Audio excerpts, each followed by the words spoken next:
భారతీయ జనతా పార్టీతో పొత్తు రామోజీరావు గారికి రాధాకృష్ణ గారికి ఇష్టం లేదు.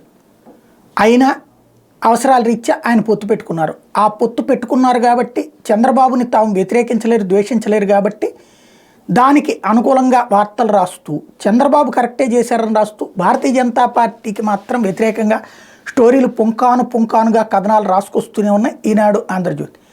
అక్కడ పోల్ మేనేజ్మెంట్ కోసమే నేను బీజేపీతో పొత్తు పెట్టుకున్నాను, ఎలక్షన్ కమిషన్ మేనేజ్మెంట్ కోసం అని చంద్రబాబు వాళ్ళకి చెప్పడం వల్ల అలా జరిగిపోతుందని వీళ్ళు ఆశించారు. కానీ వీళ్ళు ఇష్టం వచ్చినట్టు ప్రతిదీ వీళ్ళు కంప్లైంట్ చెప్పగానే లేకపోతే వీళ్ళు రాయిగానే పేపర్లో స్పందించట్లేదు కాబట్టి ఇప్పుడు ఈసీని దొంగని చేయడం ప్రారంభించారు. మొన్న 2-3 రోజులు ఈసీ హీరో, ఇప్పుడు ఈసీని జీరో చేయడం ప్రారంభించింది.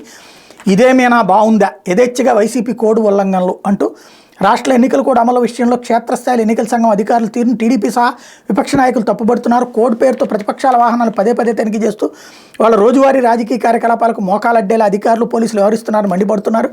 ఇక ఇదే సమయంలో అధికార పార్టీ వైసీపీ నేతలు తాయిలాలు పంపకాలను వాలంటీర్ల ప్రచారాలను అడ్డుకోవడంలో విఫలమవుతున్నారని విమర్శిస్తున్నారు. ఇదేమైనా బాగుందని ముఖేష్ కుమార్ మీనాని ప్రశ్నిస్తున్నారు. ఇప్పటికైనా కింది స్థాయిలో ఎన్నికల అధికారులపై చర్యలు తీసుకోవాలని కోరుతున్నారు. జిల్లా కలెక్టర్లు, ఎస్పీలు అసలు ఈసీ పరిధిలో ఉన్నారా లేదా, కోడ్ని ఈసీ ఆదేశాలను పటిష్టంగా అమలు చేస్తున్నారా అంటున్నారు అంటూ ఓవరాల్గా మేము చెప్పాం కాబట్టి వాలంటీర్లను ఆపేయండి, మేము చెప్పాం కాబట్టి అందరు అధికారులను తీసేయండి, ఎస్పీలను తీసేయండి, కలెక్టర్లను తీసేయండి, రాష్ట్ర ప్రభుత్వానికి డబ్బులు రానివ్వకండి, పథకాలు ఏమి అమలు కానివ్వకండి, రేపు సంక్షేమ పథకాలు ఇవ్వనివ్వకండి, ప్రజలకు వేసే డబ్బులు ఆపేయండి, వాలంటీర్ల చేత పెన్షన్లు ఆపేయండి, రాష్ట్రానికి డబ్బులు ఏం రానియకుండా చేయండి, మొత్తం అల్లకల్లోలం జరిగిపోవాలి.